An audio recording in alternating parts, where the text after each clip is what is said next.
introduce Hazel, who I known many moons ago as a young lawyer at the Law Centre Federation. But our encounter started post 7/7 at the Home Office. She was my boss, and we toured around the country. We dealt with the very difficult issues, but I think my admiration for Hazel was that she was upfront about the issues which faced by the Muslim community, which faced by our country. So the message of security of the nation was never easy, but I use the word Arabic terminology with the grace of Lord. MashaAllah, you have delivered very well. Hazel, she's MP for Salford and Eccles. And again, she had been through the turbulence, as we all do, but I call Hazel as a biggest survivor. And may God give you more success in your life. Can I request you to welcome Hazel with a loud applause? Hazel.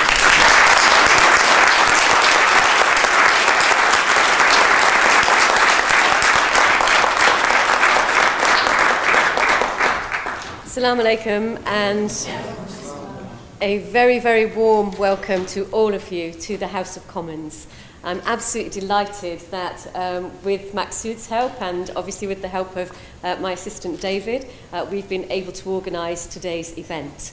And I wanted to do this partly because Maqsood is not just my good friend, he is somebody who will be my friend, I think, for the whole of my life.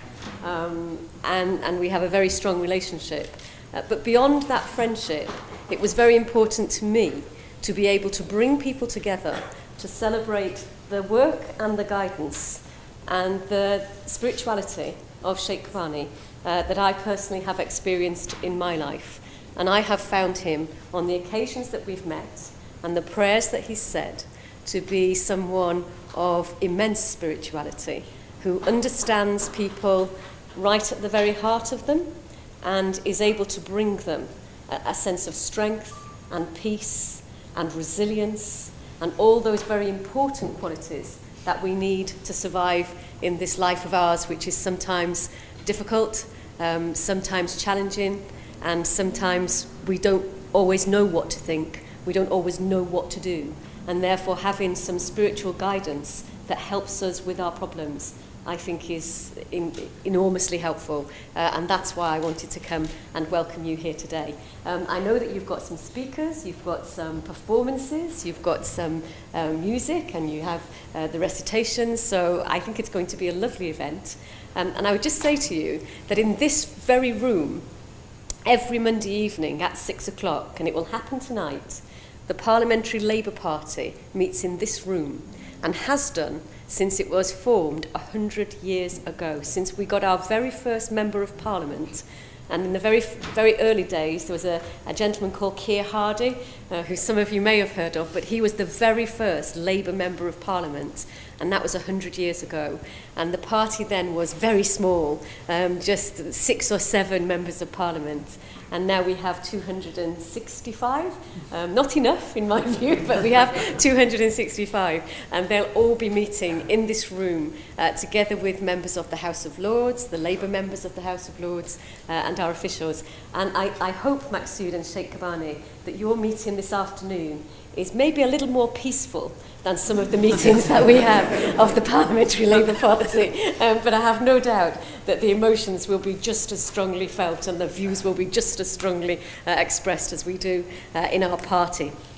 I wanted to come today really to bring my message, but also the message of my party.